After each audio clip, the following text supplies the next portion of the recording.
Assalamualaikum warahmatullahi wabarakatuh. Selamat siang. Semoga Ananda sekalian dalam keadaan sehat walafiat dan tetap semangat di tahun ajaran yang baru ini mengikuti proses pembelajaran yang masih dilakukan secara online karena kita masih di tengah pandemi. Dan mudah-mudahan pandemi segera berakhir dan kita bisa bertatap muka seperti itu. Nah, seperti biasanya untuk pelajaran sejarah Indonesia maupun sejarah peminatan, kita akan membahas beberapa materi-materi yang ada di pelajaran SMA itu melalui video. Jadi semoga Anda sekalian dapat mengerti apa yang disampaikan, dan jika ada yang tidak dimengerti bisa ditanyakan seperti itu. Oke, kita langsung saja masuk ke materi. Check this out. Oke, materi pertama kita untuk kelas 10 di sejarah Indonesia. Nah, materinya itu adalah hal yang paling mendasar dari pelajaran sejarah Indonesia itu sendiri. Apa itu hal yang paling mendasar? Dan tentu saja kita juga harus tahu apa itu pengertian dari sejarah. Nah, mungkin dulu anak-anak sekalian di SMP pernah belajar sejarah, tapi pelajaran sejarah yang masih include tergabung ke dalam pelajaran IPS. Dimana di SMP itu anak-anak sekalian pernah belajar yang namanya geografi, ekonomi, sejarah, dan juga sosiologi. Nah, di SMA atau MA ini, Anda sekalian akan belajar sejarah itu secara tersendiri, tidak tergabung lagi ke dalam pelajaran IPS, seperti itu. Nah, untuk itu, sebelum kita membahas lebih jauh tentang sejarah-sejarah yang ada di dunia maupun ada di Indonesia, kita juga harus tahu dasarnya terlebih dahulu. Apa itu pengertian sejarah?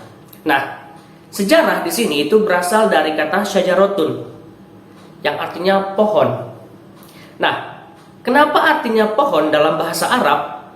Itu menunjuk atau merujuk kepada silsilah raja-raja atau dinasti yang memerintah pada waktu itu, yang digambarkan dalam bentuk pohon.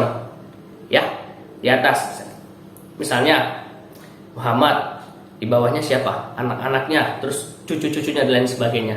Itu adalah perumpamaan sejarah dalam bahasa Arab. Nah, sejarah dalam bahasa lain juga memiliki bahasa yang berbeda. Dalam bahasa Inggris, sejarah itu dikenal dengan sebutan history, yang artinya masa lampau atau masa lalu umat manusia. Kemudian dalam bahasa Yunani, itu historia, yang artinya belajar, atau mungkin belajar dari kesalahan-kesalahan di masa yang lalu. Kemudian dalam bahasa Jerman, sejarah itu dikenal dengan sebutan Geschichte, atau artinya sesuatu yang telah terjadi, dan dalam bahasa Belanda itu dikenal dengan sebutan Geschiedenis. Seperti itu ya, yang artinya adalah yang terjadi.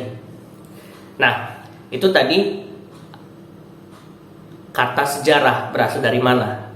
Yang kita ambil sih dari bahasa Arab, yang yaitu sajarotun, yang artinya pohon. Nah, di sini ada beberapa pengertian sejarah menurut beberapa ahli. Yang pertama adalah dari Herodotus. Beliau atau Herodotus beranggapan bahwasanya sejarah bukan berkembang dan bergerak lurus dengan tujuan pasti, melainkan melingkar yang tinggi, rendahnya disebabkan oleh keadaan manusia. Kemudian ada pendapat dari Ibnu Khaldun. Sejarah adalah catatan tentang manusia dan peradabannya dengan seluruh proses perubahan secara nyata, dengan segala sebab akibatnya. Nah, inti dari pernyataan dari Herodotus adalah sejarah itu melingkar dan berputar dalam kehidupan manusia. Sedangkan menurut Ibnu Khaldun, intinya itu adalah semua perubahan yang terjadi itu ada yang namanya sebab dan akibatnya, atau mungkin dalam bahasa ilmiahnya disebut dengan hukum kausalitas. Nah, pendapat berikutnya itu muncul dari seorang tokoh sejarawan Indonesia yang bernama Sartono Kartodирjo. Beliau menafsirkan sejarah sebagai yaitu sejarah dibatasi oleh dua hal. sejarah dalam arti objektif dan subjektif. Secara objektif menunjuk pada peristiwa atau kejadian itu sendiri, sedangkan secara subjektif sejarah yang telah ditulis oleh sejarawan. Nah, kemudian ada pendapat dari Muhammad Yamin. Beliau beranggapan sejarah adalah ilmu pengetahuan yang disusun atas hasil penyelidikan dari berbagai peristiwa yang dapat dibuktikan kebenarannya. Nah, inti dari pernyataan dari Muhammad Yamin bahwasanya sejarah itu adalah fakta. Suatu peristiwa dikatakan sebuah sejarah itu jika memiliki fakta. Sedangkan Sartono Kartodirjo itu melihat sejarah dalam dua perspektif, dari sudut objektif dan dari sudut subjektifnya, seperti itu. Nah, masih banyak sebenarnya beberapa pendapat ahli mengenai pengertian sejarah. Ya, kita mungkin tahu ada pengertian sejarah menurut Soekarno, Muhammad Hatta, dan lain sebagainya. Nah, itu bisa kita dapatkan nanti melalui hasil penelusuran di internet, seperti itu, untuk menambah wawasan kita mengenai pengertian sejarah. Nah, kalau disimpulkan,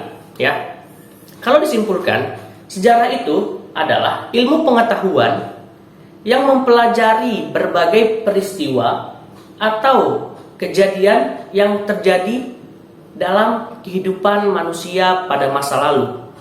Nah, kesimpulan yang bisa kita ambil bahwasanya sejarah itu adalah sebuah ilmu yang mempelajari kehidupan manusia di masa lalu yang dianggap penting. Nah, kenapa dianggap penting? Karena kalau tidak penting, itu tidak akan tersimpan dalam memori kolektif masyarakat. Sedangkan segala sesuatu yang penting akan tersimpan dalam memori kolektif masyarakat. Seperti itu. Nah, selanjutnya ada beberapa sumber sejarah untuk menunjukkan kebenaran dari peristiwa sejarah itu sendiri.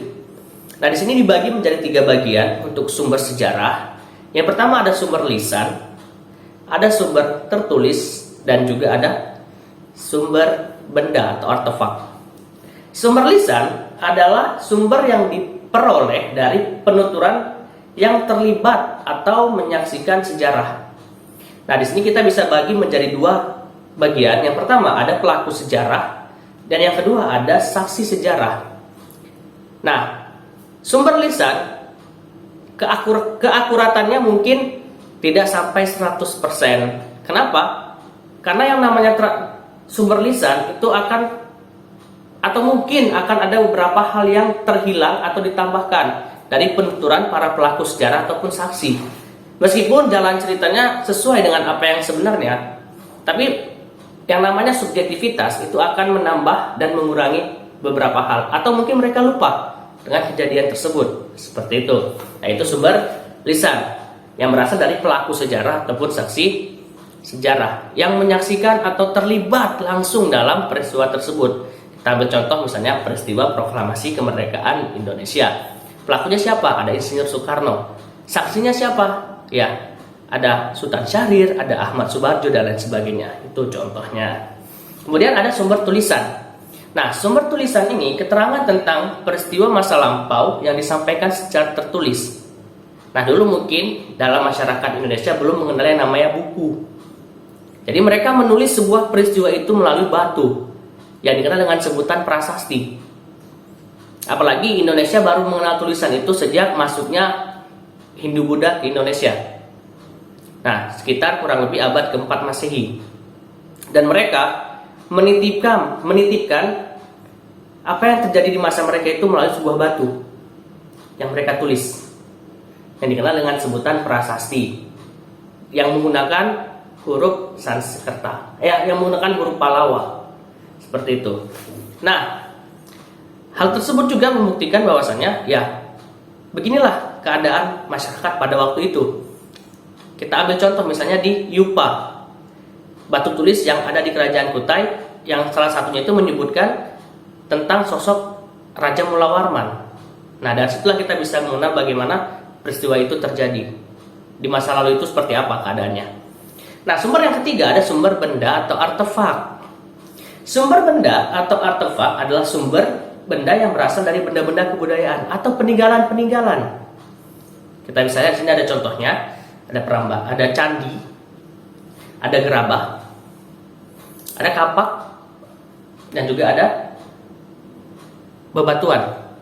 Hal itu merupakan benda-benda peninggalan dari kebudayaan masa-masa lalu yang sampai sekarang masih kita warisi. Untuk apa sih candi itu? Kenapa candi itu dibangun? Oleh siapa? Nah, seperti itu. Kemudian juga ada kapak lonjong tadi, terus ada gerabah dan lain sebagainya. Itu merupakan benda-benda yang menunjukkan bahwasannya ini terjadi pada masa sekian. Ini terjadi pada masa raja ini. Seperti itu. Dari situ kita bisa mengetahui bagaimana peristiwa sejarah yang terjadi pada masa itu dari benda-benda yang ditinggalkan oleh orang-orang pada zamannya. Nah, kemudian ruang lingkup sejarah. Ruang lingkup sejarah. Sejarah sebagai suatu peristiwa itu dianggap unik, penting, dan abadi. Tidak ada yang namanya sejarah itu berulang. Makanya disebut abadi, karena hanya sekali peristiwa yang terjadi. Mungkin bisa terjadi di zaman sekarang, namun peristiwanya tidak akan sama seperti masa lalu. Bentuknya saja yang sama, cuman orang-orang yang terlibat pasti berbeda. Itu kenapa disebut abadi. Penting, ya harus penting. Kenapa? Kalau tidak penting akan dilupakan oleh masyarakat, tidak akan tersimpan dalam memori kolektif bangsa Indonesia. Seperti itu. Nah, sejarah juga memiliki 3 pengertian. Sejarah bisa diartikan sebagai kisah, sejarah bisa diartikan sebagai ilmu, sejarah bisa diartikan sebagai seni. Seperti itu. Oke, cukup sekian video pembelajaran kita pada kesempatan kali ini, di mana kita hari ini atau dalam video kali ini sudah membahas mengenai pengertian sejarah, sumber sejarah, dan ruang lingkup sejarah. Kita akan berjumpa lagi di video-video kita yang berikutnya yang masih akan membahas sekitar peristiwa sejarah di Indonesia ataupun di dunia. Seperti itu. Akhir kata saya tutup. Apabila ada salah kata mohon dimaafkan. Jika ada salah penyampaian mohon dimaafkan juga. Dan jika ada yang kurang jelas bisa ditanyakan. Seperti itu. Akhir kata saya tutup. Assalamualaikum warahmatullahi wabarakatuh. Salam Historia.